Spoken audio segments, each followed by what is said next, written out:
ብፁዕ አቡነ ሳዊሮስ የጠቅላይ ቤተ ክህነቱ ጠቅላይ ስራ አስኪያጅ ሆነው ተመርጠዋል። ይሄ ማለት የብፁዕ አቡነ አብርሃምን ቦታ ወሰዱ ማለት ነው። በጨለማ በድቅድቅ ጨለማ በምሽት 24 ሊቀ ጳጳስን ከሾሙ ጊዜ ጀምሮ አነጋጋሪነታቸው እንደቀጠለ ነው። ከማነጋገራቸውም በበጎ አይደለም። የአንድ ረዘም ያለ የፖለቲካ እጅ እዛ ውስጥ ገብቶ ባይፈተፍት ኖሮ እንዳይሆንም የሚል ጥያቄ የሚያነሱም ሰዎች አሉ። ምርጫውን ፖለቲካዊ ነው ብለን ማለት እንችላለን። እኒናው አቡነ ሳዊሮስ ግን ጥሩ ባልሆነ መንገድ ነው ሰው የሚያውቃቸው።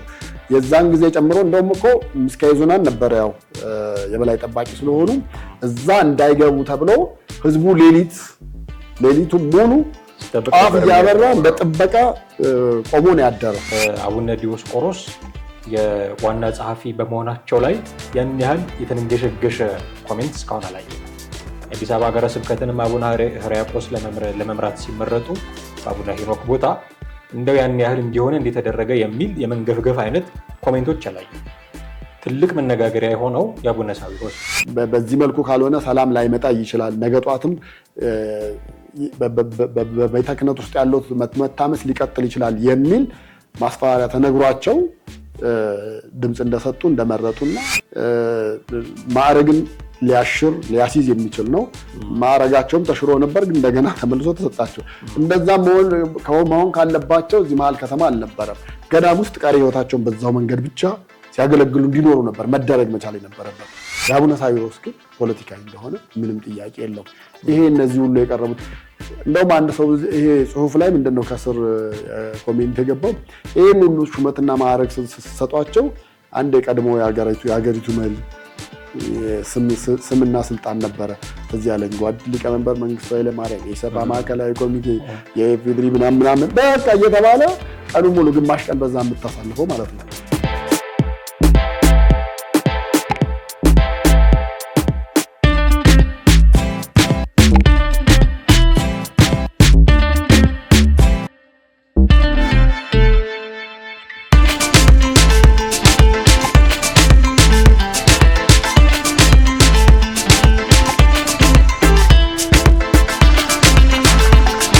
ሰላም እንዴት አላችሁ? ውድ ቤተሰቦቻችን የዘኢትዮጵያ ቻናልን ስለምትከታተሉ እጅግ አድርገን እናመሰግናለን። በወቅታዊ ፕሮግራማችን እኔና ቴዎድሮስ ካሳ ወደ እናንተ መጥተናል። በዛሬው ፕሮግራማችን የቅዱስ ሲኖዶስ ውሳኔዎችን አስመልክተን በተለይም ብፁዕ አቡነ ሳዊሮስ የጠቅላይ ቤተ ክህነት ዋና ስራ አስኪያጅ ከመሆናቸው ጋር ተያይዞ እየተነሱ ያሉ አወዛጋቢ ጉዳዮችን ለማነሳሳት ነው ዛሬ የተገናኘ ነው። እስከ ፕሮግራማችን ፍጻሜ ድረስ አብራችሁን ትቆዩ ዘንድ የአክብሮት ግብዣችን ነው። አብራችሁን ሆኑ። እንዴት አለህ ቴዲ? እንዴት ነው? ሰላም ነው አለን። ሃይማኖታዊ ጉዳዮችን እያነሳሳን ነው ደጋግመን። የሚወሩ በርካታ ጉዳዮች እዛ አካባቢ ስላሉ ማነሳሳታችን የሚጠበቅ ነው የሚሆነው። ባለፈው የዮናታንን ጉዳይ ስናነሳ ነበረ። ዛሬ ደግሞ የአቡነ ሳዊሮስን እና ሌሎችም ከዛ ጋር ተያያዥ የሆኑ ጉዳዮችን እናነሳለን። እንግዲህ ባለፈው ሳምንት መጨረሻ ላይ ቅዱስ ሲኖዶስ በወሰነው ውሳኔ መሰረት ብፁዕ አቡነ ሳዊሮስ የጠቅላይ ቤተ ክህነቱ ጠቅላይ ስራ አስኪያጅ ሆነው ተመርጠዋል። ይሄ ማለት የብፁዕ አቡነ አብርሃምን ቦታ ወሰዱ ማለት ነው። ብዙ አነጋጋሪ ያልነበረን በእርግጥ የአቡነ ጴጥሮስንም ቦታ አቡነ ዲዮስቆሮስ ወስደውታል። አዲስ አበባ ሀገረ ስብከትም አቡነ ሄኖክ ነበሩ፣ አቡነ ሕርያቆስ ተመርጠዋል። ለውጦች ተደርጓል ማለት ነው። በጣም ዋና ዋና ቦታዎች ናቸው እነዚህ ሶስቱ ቦታዎች። አዲስ አበባ ሀገረ ስብከት ያለበት ሁኔታ ይታወቃል። ዋና ጸሐፊ የነበሩት አቡነ ጴጥሮስም እንዴት እንደነበሩ ስለሚታወቅ የእሳቸው ቦታ ማን ነው የሚይዘው የሚጠበቅ ነበረ። በጣም ግን ከሁሉም አነጋጋሪ የነበረው እና እንደሚሆኑ ደግሞ ግምቶች ነበሩ። ነብይ መሆን አያስፈልግም እሳቸው መመረጣቸውን ለማወቅ እስኪባል ድረስ በጣም ግምቶች ነበሩ። አቡነ ሳዊሮስ የቤተ ክህነቱ ዋና ስራ አስኪያጅ ሆነው ተመርጠዋል። ለምንድነው ግን በዚህ ደረጃ አነጋጋሪ ሆነው? አቡነ ሳዊሮስ በፊት ጀምረው በተለይ በኢትዮጵያ ኦርቶዶክስ ተዋሕዶ ቤተክርስቲያን በጨለማ በድቅድቅ ጨለማ በምሽት 24 ሊቀ ጳጳስን ከሾሙ ጊዜ ጀምሮ አነጋጋሪነታቸው እንደቀጠለ ነው። ከማነጋገራቸውም በበጎ አይደለም። በበጎ ቢሆን ያው ጥሩ ናቸው ብለህ ትላለህ። ለምሳሌ በበጎ የምናነሳቸው እኮ አሉ። በትግራዩ ጦርነት ጊዜ ሁለቱንም አካላት አምጥተው አቡነ ኤርሚያስ ያበሉ ያጠጡ ከሌላው ገንዘብ ተውሰው እሳቸው በጎ በሆነ መንገድ ነው መነጋገሪያ የሆኑት። እኒህናው አቡነ ሳዊሮስ ግን ጥሩ ባልሆነ መንገድ ነው ሰው የሚያውቃቸው። የዛን ጊዜ ጨምሮ እንደውም እኮ ምስካየ ኅዙናን ነበረ ያው የበላይ ጠባቂ ስለሆኑ እዛ እንዳይገቡ ተብሎ ህዝቡ ሌሊቱን ሙሉ ጧፍ እያበራ እንደ ጥበቃ ቆሞ ነው ያደረው። ሌሊቱን ሙሉ አድሯል ምዕመናኑ። እንግዲህ አስብ አቡነ ሳዊሮስን ምስካየ ኅዙናን ላለማስገባት ነው። ስለዚህ አሁን እኚህ ሰውዬ ከዛ ጊዜ በኋላ ተመልሰው መጥተው በጵጵስናቸው ይቀጥላሉ። የማንም እሳቤ አልነበረም። ምክንያቱም ይሄ በኢትዮጵያ ኦርቶዶክስ ተዋሕዶ ቤተክርስቲያን አስተምህሮ ማዕረግን ሊያስይዝ የሚችል ነው። ማዕረጋቸውም ተሽሮ ነበር፣ ግን እንደገና ተመልሶ ተሰጣቸው። እንደዛም መሆን ካለባቸው እዚህ መሀል ከተማ አልነበረም። ገዳም ውስጥ ቀሪ ህይወታቸውን በዛው መንገድ ብቻ ሲያገለግሉ እንዲኖሩ ነበር መደረግ መቻል የነበረበት። ግን ቤተክርስቲያኒቱ እንግዲህ በአባትነትም በቻይነትም በተለያዩ ነገሮች ያው ይሁኑ ተብሎ ሆኑ ቀጠሉ። ግን በሚገርም ሁኔታ አሁንም የበለጠ ጥፋት ለመፈጸም የሚያስችላቸው ማዕረግ ቦታ እንዲያገኙ ነው የተደረገውና ይሄ ነገር በአንድ በኩል አንዳንዶች ይጠብቁት እንደነበረ የሚታወቅ ነው። እኔ እንደውም ባለፈው ሳምንት ይህንን ትንታኔ ልንሰራ ስንል ታስታውስ እንደሆነ የቅዱስ ሲኖዶስን ጉዳይ ርዕሰ ጉዳይ አድርገን ብንወያይ የሚል ሀሳብ ሳነሳ ነበረ። ግን አላነሳ ነው። ቢነሳ ማነሳ የነበረው ነገር የእሳቸው ወደዚህ ቦታ መምጣት ቀድሞ የተሰራ ካልኩሌሽን እንደነበረና የሚጠበቅ እንደነበረ ነው። በብዙዎች ምናልባት ወደ ተግባር ሲወርዱ ወይ ደግሞ በሲኖዶሱ ትክክለኛ ምርጫው ጊዜ ላይ ሊወድቁ ይችላሉ የሚል ግምት የነበራቸው እዛው ውስጥ ያሉ ናቸው። ለምን በሐቅና በሐቅ ብቻ ይሰራል ብለው ስለሚያምኑ። ነገር ግን ቀድሞ በተሰሩ የካልኩሌሽን ነገሮች ተሰርተው ቀድመው ከዛ እንዲያልፉ ምክንያት ሆኗል እና ወደ 48 ድምፅ ነው አገኙ ተብሎ አልፈው ቦታውን ይዘዋል። ለምንድነው? ለቤተክርስቲያኒቱ በቀናኢነት ይሰራሉ ብለን አይደለም የምናምነው ነው። አቡነ አብርሃምም ሲናገሩ የነበረው እኛ በቤተክርስቲያኒቱ የሚገኘውን አገልግሎት ሳይሆን ከዛ የሚገኘውን ጥቅም ፈላጊ እንደሆኑ እናውቃለን ነው። ከዚህ በፊት በተደረገ ምርጫ 15 ሰው ብቻ ነው የመረጣቸው። ወደ ስልጣንም ሊመጡ የሚችሉበት መንገድም የለም የሚል ነበረ። ግን ያው በኋላ ምን አደረጉ? 15 ሰው መርጧቸው በምርጫ ሲወድቁ ቤተክርስቲያኒቱ ለሁለት ሊከፍል የሚችል ድርጊት ፈጸሙ። የኦሮሚያ ቤተ ክህነት እናቋቁማለን ብለው በአንድ በኩል እነዛን ሊቀ ጳጳሳት ሾመው ከዚህ በኋላ በኦሮሚያ ክልል ያሉ የኢትዮጵያ ኦርቶዶክስ ተዋሕዶ ቤተክርስቲያን በሙሉ በኦሮሚያ ቤተ ክህነት ስር እንዲሆንና ገንዘቡንም እነሱ እንዲያዙበት በራሳቸው መንገድ ያንን ነገር አደረጉ። ያን ነገር እንግዲህ በድፍረት ሲያደርጉ ማንንም ሳያማክሩ ወይ ደግሞ ቤተክርስቲያኒቱን ለሁለት ይከፍላል፣ ይጎዳታል፣ ምዕመናኑንም እንደዚሁ ለሁለት ይከፍላል የሚለውን ነገር በፍጹም ሳያስቡ አንድና አንድ ነገር ብቻ አስበው ነው ይሄ አንድ ድርጊት የፈጸሙት። ከዛ በኋላ ደግሞ መልሰው አሁን ወደዚሁ መጥተዋልና ይሄም ውስጥ ባለ በተሰራ በሴራ ነው እንጂ እንደው በግልጽ በሆነ መንገድና በትክክለኛ መንገድ ምርጫው ተካሂዶ ተመረጡ ለማለት የሚያስችል አይደለም። ውስጥ ባለው አሰራርና የሰማነው መረጃ ሌሎች የውጭ ሰዎች ከሚያነሷቸው ነገሮች አሁን አንተ ሴራ ብለህ ከገለጽከው ጉዳይ በተጨማሪ ፖለቲካዊ ጉዳይም ሊሆን ይችላል ብለው የሚያነሱ ሰዎች አሉ። የአንድ ረዘም ያለ የፖለቲካ እጅ እዛ ውስጥ ገብቶ ባይፈተፍት ኖሮ እንዳይሆንም የሚል ጥያቄ የሚያነሱም ሰዎች አሉ። ምርጫውን ፖለቲካዊ ነው ብለን ማለት እንችላለን? አዎ፣ በእርግጥ ሲኖዶስ በዓመት 2 የሚያካሂደው የተለመደው ነው። አሁኑ በግንቦት ላይ የሚካሄደው የዚህ ርክበ ካህናቱም ኦልሬዲ የሚታወቅ ነው። ምርጫም እንደሚካሄድ ይታወቅ ነበር። ታውቃል 3 ዓመት ስለሞላቸው። አዎ፣ ግን ምርጫ ሲካሄድ ደግሞ በዚህ ቦታ ማንም ብናረግ ቤተክህነቱን መቆጣጠር እንችላለን፣ ቤተክርስቲያኒቱንስ መያዝ እንችላለን የሚለው ነገር ፖለቲካዊ እጅ እንዳለበት ታውቃለህ። ምክንያቱም ፓትርያርኩ ለፖለቲከኞች ተገዥ አልሆኑ፣ ያላቸውን ነገር በፊት ለፊት እያወጡ እየተጋፈጡ ነው። ያውም የጤና ህመም ችግር እያለባቸው ማለት ነው። በጣም ብዙ ጊዜ ባለፈውም ታስታውስ እንደሆነ ውጭ የሄዱ ጊዜ ራሱ ፊት ለፊት የተወሰነች መንገድ ላይ ነበረ ከዘራቸውን ይዘው እንዲንቀሳቀሱ የተደረገው እንጂ ከዛ ውጪ በዊልቸር ነበር እየተገፉ ሲንቀሳቀሱ የነበረው ማለት ነው። ስለዚህ የጤናቸውም ሁኔታ የቱን ያህል አሳሳቢ ቢሆንም እሳቸው ለቤተክርስቲያኑ በሚመጣው ነገር ፊት ለፊት እየተጋፈጡ ነው። ነገር ግን የእነኝህን ሰዎች ደግሞ ወደዚህ ማምጣት አሁን እሳቸው ብቻቸውን ሊወስኑ የሚችሉት አንድም ነገር አይኖርም። በሚኖረው ነገር አቡነ ዲዮስቆሮስና ሳዊሮስ ቦታውን ሊይዙት እንደሚችሉ ቅድመ ግምቶችም ነበሩ። ያ ነገር ፖለቲካል የሆነ እጅ እንዳለበት ብዙ የሚያሳዩ ምልክቶች ነበሩ። ያ ነው በተግባር የተከናወነው ማለት ነው። ምክንያቱም ለፖለቲከኞቹ ታዛዥና ተገዥ ሊሆኑ እንደሚችሉ በተግባርም አሳይተዋል። በተግባርም አንደኛ የኦሮሚያ ቤተ ክህነትን ለማቋቋም በነበረው ግንባር ቀደም መሆናቸው፣ ሁለተኛ እነዛን ጳጳሳት በምሽት በጨለማ በድብቅ ማንም በማያውቅበት መንገድ ያውም አዲስ አበባ ውስጥ ከሆነ ሊታወቅ ይችላል በሚል ሰበታ ነው ያን ያከናወኑት። እና ይሄ ማለት በቃ ፖለቲከኞች የሚፈልጉትን ነገር የሚያደርጉበት አንድ እጅ ቤተ ክህነት ውስጥ አለ። በፊት ፓወር አልነበረውም። አሁን ደግሞ የበለጠ ፓወር አግኝቶ እንዲገባ ሆኗል። ይሄ ደግሞ በእያንዳንዱ ሊቀ ጳጳስ በእያንዳንዱ የሲኖዶስ አባላት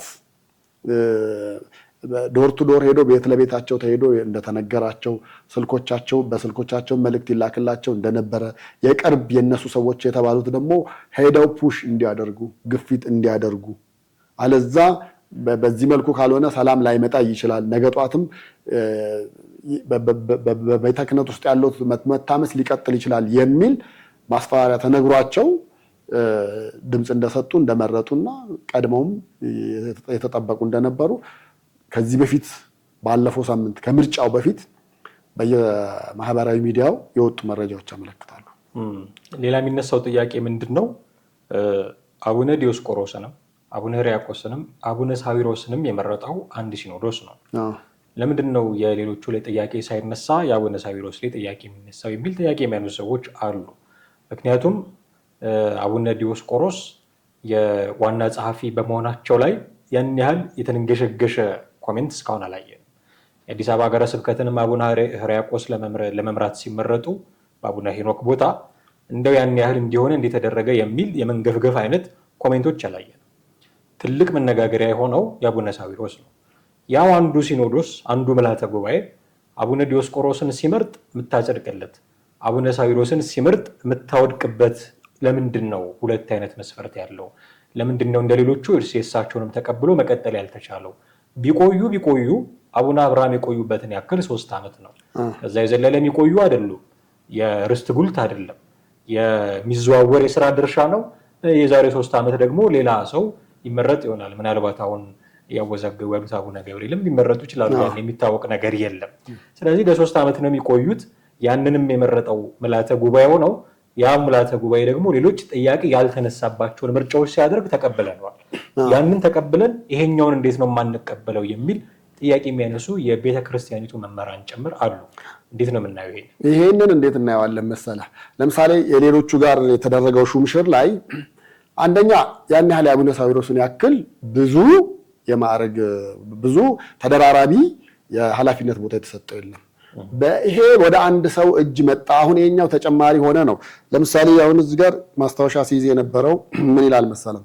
አቡነ ሳዊሮስ የአቡነ ሳዊሮስን ሹመት ነው እንግዲህ የሸዋ ሀገረ ስብከት ሊቀ ጳጳስ፣ የደቡብ ምዕራብ ሸዋ ሊቀ ጳጳስ፣ የቅድስት ሥላሴ መንፈሳዊ ዩኒቨርሲቲ የቦርድ ሰብሳቢ፣ የኦሮሚያ የሃይማኖት ጉባኤ ሰብሳቢ፣ የምስካየ ኅዙናን መድኃኔዓለም የበላይ ጠባቂ፣ የኢትዮጵያ ኦርቶዶክስ ተዋሕዶ ቤተክርስቲያን ጠቅላይ ቤተ ክህነት ኃላፊ እንግዲህ ተጨምሮ በሸገርም ደግሞ አሁን በቅርብ የተመሰረተ ሀገረ ስብከት ነው። የዛም ሊቀ ጳጳስ እግዚአብሔር ይስጥ። ያው 10ኛ ሊሞላ ነው።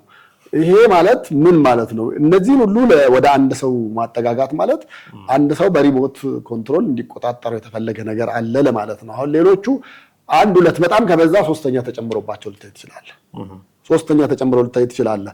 የእሳቸው ግን በዛ ነው። በበዛ ልክና በጨመረ ቁጥር በላይ በተደራረበ ቁጥር ኃላፊነታቸውን ተሸክመው በመሸከም ብዙ ነገር ሊያደርጉ ይችላሉ ነው። ከሃይማኖት ከፖለቲከኞች ጋር ሁሌ ስለሚገናኙ እኚህ ሰው አሁን የጠቀስኩልህ በሙሉ በኢትዮጵያ ኦርቶዶክስ ተዋሕዶ ቤተክርስቲያን ቁልፍ ቦታዎች ናቸው። ሁሉም ቁልፍ ቦታዎች ላይ አቡነ ሳዊሮስ አሉ። ስለዚህ የትም ቦታ ያሉትን ነገሮች እሳቸው ደግሞ የበላይ ናቸው ሁሉም ላይ የበላይ ስለሆኑ አለሳቸው ፈቃድ አለሳቸው ፊርማ የሚንቀሳቀስ ነገር የለም። ስለዚህ ፖለቲከኞቹ እንደፈለጉት የፈለጉት ነገር ሆኖላቸዋል። የቀረው ይሄ ዋና ስራ አስኪያጅነቱ ነበረ። ዋና ስራ አስኪያጅነቱን ብቻ ነበር የቀረው። ዋና ስራ አስኪያጅነቱም ይኸው በእጃቸው ገባ። በቃ ስለዚህ ፖለቲከኞቹ የሚፈልጉት አቡነ ማትያስ ከዚህ በኋላ ላያስፈልጉ ይችላሉ። መረጃ ለመውሰድም ምን ለማለትም ብለህ በል ለዲሲሽንም ስልጣናቸውን ተጠቅመው አቡነ ሳዊሮስ ሊያደርጉት ይችላሉ። ይሄ በቤተክርስቲያኒቱ በጣም ቁልፍ ኮሌጁን ዩኒቨርሲቲውን አስበው እንግዲህ እዛ ላይ ቦርድ ሰብሳቢ ናቸው የተባለው ምስካየ ኅዙናን ያናክል ላይሆን ይችላል። ኦሮሚያ ውስጥ ባሉት ደግሞ በአንድ ሳይሆን በሶስቱም ቦታ ላይ ቁልፍ ቦታ በተባሉት ቦታ ላይ እሳቸው ናቸው የሚመለከታቸው። ያለሳቸው ፊርማ የሚንቀሳቀስ ነገር የለም። በዚህ ጉዳይ ነው። ከዛ ውጪ ባለው የአዲስ አበባ ሀገረ ስብከት ላይ አቡነ ሄኖክ ላይ በእርግጥ የዚህ ሙስናው ጉዳይ በጣም ገኖ ወጥቶ ነበረና ምን ሆነ መሰለ በዚህ ዓመት መጀመሪያ ላይ መሰለኛ እዛ አካባቢ ያሉ እኔ ለረጅም ዓመት ሚዲያ ላይ ጋዜጠኝነት እንደኖርኩ የሚያውቁ ጠሩኝና አንድ ነገር አማክረን እስቲ ያሉኝ። ምንድነው እየስላቸው ይህን ሰሞን እንደምታየው በተለይ አዲስ አበባ ሀገረ ስብከት ዙሪያ በሚሊዮን ብር በቅጥርም በሌላም መንገድ ይንቀሳቀሳል ስለተባለ እሳቸው ወጥተው ሚዲያው ላይ የኢትዮጵያ ኦርቶዶክስ ተዋሕዶ ቤተክርስቲያን ኢኦቲሲ ላይ ወጥተው ማብራሪያ እንዲሰጡ እና ጥያቄዎች አዘጋጅተናል። ለዚህን ጥያቄዎች እሳቸው እንዲጠየቁ ልናደርግ ምናምን አሉ። እስቲ ምንድን ነው የያዛችኋቸው ንገሩኝ አልኳቸው እና ያው ዝም ብሎ ገብስ የሆነ ነገር ነው፣ ቀለል ያለ ጥያቄ ማለት ነው። በሱ ቀረበና አሁን ለምንድን ነው ዋናው ሚዲያ ላይ መቅረባቸውና መናገራቸው አስፈላጊነት የሆነው? አይ ሰሞኑን የተነሳው ማዕበል የዚህ ሙስናውን እሱን ለማርገብ ነው። ግን እኮ ጥያቄዎቻችሁ መካከል ስለ ሙስና የተነሳው ነገር ላይ ምንም አንድ መስመር እንኳን ጥያቄ አልጻፋችሁም። መጠየቅ ያለበትም ከሆነ መናገር ካለባቸውም መናገር ያለባቸው በዚህ በገንዘቡ ጉዳይ በሙስና ጉዳይ ስለሆነ በሱ ጉዳይ ጥያቄ ጨምራችሁ ጻፉ ስል አይ መልሱን እሳቸው ማያውቁትም ነው የተባለው። ይሄ ማለት እንግዲህ እሳቸው የበላይ ሆነው በስር ያለውን የሚዘዋወረውን የገንዘቡን ምናምን መስመሩን የሙስናውን መስመር ሊይዙት አልቻሉም፣ አያውቁትም ራሳቸውም። ለእሳቸው 10 ደብዳቤ ይመጣል። ከመጣው 10 20 30 በቀን እስከ 50 ደብዳቤ ሊፈርሙ ይችላሉ ነው የተባለው። ያን ሲፈርሙ እያንዳንዱን ደብዳቤ አንብቦት አይደለም ማለት ከስር ያሉት አነበብን አባታችን እዚህ ላይ ፓራፍ ያርጉ ይባል አድርገው ማህተም እዛ ተመቶ ይሄዳል። ምን ያህል ገንዘብ አንድ አገልጋይ የትኛው ደብር እንደሚሄድ ምንም አንደኛ የሚያውቁት ነገር የለም። ሁለተኛ ያ አገልጋይ ደግሞ ወደዛ ደብር ሲሄድ ምን ያህል ገንዘብ እዛ እንደሰጠ ምንም የሚታወቅ ነገር የለም። እና በጣም የሙስናው ጉዳይ ላይ ሊቆጣጠሩት አልቻሉም። በእርግጥ እሳቸው ብቻ አይደሉም፣ ከታች ያሉት እነ የማነ ዘመንፈስ ቅዱስም አሁን ምንም ኮንትሮል ሊያደርገው አልቻለም። ታች ጸሐፊው ድረስ በራሳቸው ቼን ነው እየተሄደበት ያለው። ስለዚህ እሳቸው ከዛ መነሳቱ ተገቢ ነው ብለህ ነው የምትለው። መቆጣጠር ካልቻሉ ማኔጅ ማድረግ ካልቻሉ አስነስቶ ሌላ ሰው መሾም ነው። ስለዚህ ብዙ ሊያነጋግር አይችልም። ቦታው ላይ ስህተት እንዳለ ችግር እንዳለ በጣም የሚታወቅ ነበር ነው። ከዛ በተረፈ ደግሞ ሌላው በገንዘብ ጉዳይ አሁንም የቤተ ክህነቱ የኢትዮጵያ ኦርቶዶክስ ተዋሕዶ ቤተክርስቲያን ዩኒቨርሲቲው ከባንክ የተበደረው ብር በአንድ ሊቀ ጳጳስ እንዲመልስ ታዟል። አሁንም ሊቀ ጳጳሱም እዛ ላይ እንዲቀመጡ እኮ የተደረገው ምን ተብሎ መሰለ? ይሄ ገንዘብ እስኪመለስ ድረስ ይቀመጡ፣ ለሚቀጥለው ሲኖዶስ ስንመጣ የምናየው ይሆናል። አሁን ይህንን ገንዘብ ግን በየትም ብላችሁ መለሱ። የቤተክርስቲያኒቱን ህንፃዎች አስይዘው ነው የተበደሩት እና ህንፃው ነፃ መሆን አለበት ነው ተያዥነት። በእርግጥ በዛ በኩል የተሄደው ጥሩ ነው። ምክንያቱም ነገ ጧት ባንኩ ጨረታ ሊያወጣው ይችላል። በቃ ካልተከፈለው በአግባቡ ካልተከፈለ ሊያወጣ ይችላል። የግል ባንኮች ደግሞ አንደኛው ትልቁ ችግራቸውም እንትኑ ይሄ ነው። ወዲያው ህንፃውን ጨረታ ያወጡታል፣ ከዛ ራሳቸው ተጫርተው ይወስዱታል ማለት ነው። ስለዚህ የባንክ ህንፃ ይሆናል። ቤተክርስቲያኒቱ ያላትን ሀብቶች እያጣች ነው የምትሄደው። ስለዚህ ማስመለስ አለቦት፣ ካርታው በእጃችን መግባት አለበት ተብሎ ነው ሊቀ ጳጳሱ ባሉበት እንዲቀጥሉ የተደረገው። የእነዚህ ሁሉ ሪዝነብል ነው፣ ምክንያታዊ ነው። የአቡነ ሳዊሮስ ግን ፖለቲካዊ እንደሆነ ምንም ጥያቄ የለውም። ይሄ እነዚህ ሁሉ የቀረቡት እንደውም አንድ ሰው ይሄ ጽሁፍ ላይ ምንድነው ከስር ኮሜንት የገባው ይሄን ሁሉ ሹመትና ማዕረግ ሰጧቸው አንድ የቀድሞ የሀገሪቱ መሪ ስምና ስልጣን ነበረ ትዝ ያለኝ ጓድ ሊቀመንበር መንግስቱ ኃይለማርያም የኢሰፓ ማዕከላዊ ኮሚቴ የኢፌዴሪ ምናምን በቃ እየተባለ ቀኑ ሙሉ ግማሽ ቀን በዛ የምታሳልፈው ማለት ነው። ስለዚህ ሰውየው በእጃቸው እንዲይዙት የተደረገው ነገር መሆን መቀጠል መቻል የለበትም። ቤተክርስቲያኒቱንም ሊጎዳ ምዕመናኑን ለሁለት ሊከፍል፣ ለፖለቲከኞቹ ግን ደስታ ነው የሚሆነው። ለምን የሚቆጣጠሩበት የሚይዙበትን አንድ መንገድ አግኝተዋል ማለት ነው። ከዛ የተነሳ ነው የምንቃወመው እንጂ እሳቸው ኦሮሞ ስለሆኑ ወይ አንዳንዶች ከዛ ጋር ሊያያይዙት የሚፈልጉት ነገር አለ። ነቲንግ ከዛ ጋር የተያያዘ አይደለም። ብዙ በኦሮሚያ ውስጥ ያሉ የተመሰገኑ ጳጳሳት አሉ። እነሱን አምጥተህ እዛ ቦታ ማስቀመጥ ትችላለህ እንጂ እላዩ ላይ የተጫነበትን ሰው በአግባቡ ሳይሰራ መልሰህ እላዩ ላይ አትጭንበትም። ያ ነገር ነው መደረግ ያለበት ነው። ሁለተኛና ሶስተኛ ደግሞ በቤተክርስቲያኒት ውስጥ የሚደረግ ምርጫ በመንፈስ ቅዱስ ይመራል ብለን ነው የምናስበው። በመንፈስ ቅዱስ ይመራል ካልን ደግሞ የሃይማኖት ስብጥር ይደረግለት፣ የብሔር ስብጥር ይደረግለት፣ የምናምን ስብጥር ይደረግ ምናምን የሚባለው ነገር እዛ ውስጥ ከግምት መግባት መቻል የለበትም። ቋንቋውን የሚችል ሰው ብሔሩ ማንም ይሁን ክርስቶስን ነው ወንጌልን ነው የሚያስተምረው ብለን ነው የምናስበው። ወንጌልን ነው ክርስቶስን ነው የሚያስተምረው። ስለዚህ በዛ መንገድ ይቀመጥ ነው እንጂ በብሔር ስብጥር ከተባለማ ኢትዮጵያ በፊት 80 ይባል ነበር፣ አሁን ወደ 70 ወርዷል። የፌዴሬሽን ምክር ቤት ያመጣው ማለት ነው። ስለዚህ ከ80ውም ይወከልና ይግባ የሚል ጥያቄ ሊመጣ ይሆናል። ስለዚህ አስተምህሮቱ ነው። ግን ይሄ በስቶባቸዋል ነው። ለፖለቲከኞቹ ምቹ ነው፣ እሳቸው ስለበዛ ነው ጥያቄው እንጂ ሌላ ታሪክ የለውም። እንደው መውጫ እንዲሆን አንድ ነገር ብናነሳ ደስ ይለኛል ቴዲ። እንግዲህ አሁን አቡነ አብርሃም እና አቡነ ጴጥሮስ ከዚህ በኋላ በየሀገረ ስብከቶቻቸው ሊቀ ጳጳስ ሆነው ነው የሚቀጥሉት። እዚህ የስራ ኃላፊነት ውስጥ አናገኛቸውም እስካሁን ከነበሩት ውስጥ። መለስ ብለን ማየት ብንችል ደስ ይለኛል። ምን አይነት የስራ ጊዜ ነበራቸው? እንደምታውቀው ይሄ የመዋቅር ጥሰት ተፈጽሟል ተብሎ ቅድም ያነሳው በሌሊት ጳጳሳት ተሾሙ የተባለው በእነሱ ዘመን ነው። የትግራዩም መንበረ ሰላማ የሚባለው ነገር የመጣው በእነሱ ዘመን ነው። ከፈተው እሱ ነው በእነሱ ዘመን ነው። እና ያሳለፉት ጊዜ አቡነ ጴጥሮስ ስራ ላይ ነበሩ ማለት ያስቸግራል። ምክንያቱም ወደ ሀገር እንዳይገቡ ተከልክለው ረጅሙን ጊዜ አሜሪካን ያሳለፉት እና ሰርተዋል። እንደውም በቀልድ መልክ ሀሳብ ሲሰጡ ያነበብኩት ምንድን ነው እንዳልሰሩ ተቆጥሮ ለምን እንደውም እሳቸው አይቀጥሉም እስካሁን የነበረውን እንዳልሰሩ ተቆጥሮ እድል ይሰጣቸው የሚል ሁሉ ሀሳብ ሲሰነዘር ነበር። መንግስት ያኖራቸዋል ወይ ነው ፈቅዶን ያገባው ያስገባቸዋል። ስለዚህ አሁንም የሆነ ነገር እንትን ካለ ውጡ ሊል ይችላል። ያው ዞሮ ዞሮ ስራ ላይ አልነበሩ። ስራ ላይ በነበሩበትም ጥቂት ጊዜ ግን ጊዜያቸውን ያሳለፉት መግለጫ በመስጠት እንደውም ቅድም ስጠቅሰው የነበረውን አቡነ ሳዊሮስ እኮ 10 ምናምን ድምፅ አግኝተው ወድቀዋል የሚሉትን መግለጫዎች እሳቸውም ነበር የሰጡን እና ዞር ብለን ትንሽ የአቡነ አብርሃምንና በጣም አነጋጋሪው ስለነበረ የአቡነ አብርሃምንና የአቡነ ጴጥሮስን የስራ ዘመን እንደው ትንሽ ከልሰን ብናጠናቀቅ ብዬ። እኔ የሁለቱ የስራ ዘመን በቃ በውጥረት የተሞላ ነው። በጣም ከባድ ነበረ እውነት ለመናገር። እኔ የዛን ሰሞን ደግሞ ከቤተ ክህነት እኔም አልጠፋም ነበር። ለምን መረጃዎችን ለማግኘት ማለት ነው። እና በፊት በአታቸው ተቀምጠው ወይ ቢሮአቸው የምታገኛቸው የነበሩ በቃ እዛ ግቢው ሲተራመሱ ነበር የምታየው። መግለጫ ለመስጠት የሚደረጉትን ነገሮች ፊት ለፊት ተጋፍጠው ወጥተው ለቤተክርስቲያኒቱ የበሬ ግንባር ሆነው በቃ ወጥተው እንትን ያደርጉ እነሱ ናቸው። እና በጣም ቤተክርስቲያኒቱ በዚህ ውለታ አለባት ማለትም ይቻላል። ምክንያቱም በጣም ለፍተዋል፣ ፊት ለፊት ተጋፍጠዋል። በቃ ጥቃት ሊደርስባቸው እየቻለም ነው ያን ነገር ሲያደርጉ የነበረው።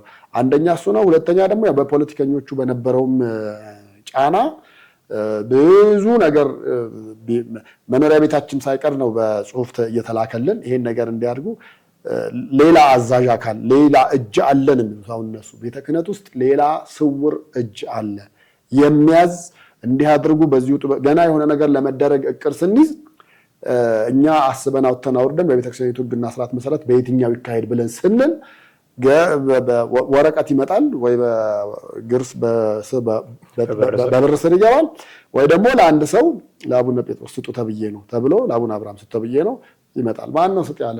የለም ወጥቷል። እዛ ቤተ በራፍ ላይ ነበር ስናነበው ይሄን ነገር እንዲያርጉ የሚል ነው እና ስውር እጅኛ ጋር ልክ ያንን ደብዳቤ ይዘን ገብተን ስብሰባ ላይ የሆነ ሐሳብ ስናነሳ ያ ደብዳቤ ላይ የነበረው ሐሳብ መልሶ እዛ ውስጥ ሲንጸባረቅ ሁሉ እናያለናል። ስለዚህ እዛ ቤተ ክህነት ውስጥ ያለውን ስውር እጅ ተቋቁመው የቆዩ አባቶች ናቸው እነሱ። በዛ እሳት ላይ ሆነው ነው ያስተዳደሩት የነበረው፣ እሳት ላይ ሆነው ነው። ምክንያቱም የአቡነ ማትያስም አጣብቂኝ ውስጥ የገቡበት ነበረ።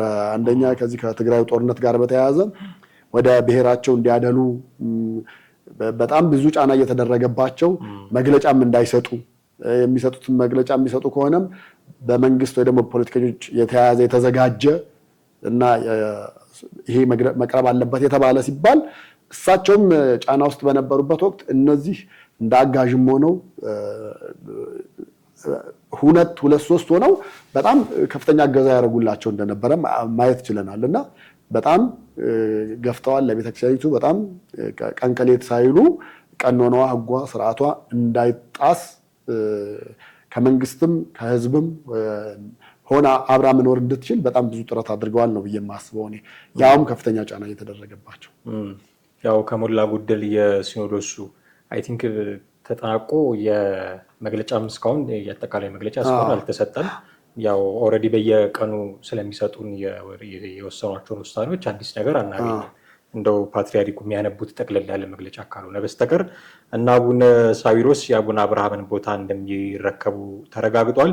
ከዚህ በኋላ ምን አይነት የስራ ጊዜ ይኖራቸዋል የሚለው ራሱ በጣም በጉጉት የሚጠበቅ ነው። አንተ ከዘረዘርካቸው ስልጣኖች የትኛውን በየትኛው ጊዜ እንደሚያዳርሱትም አስቸጋሪ ነው የሚሆነው።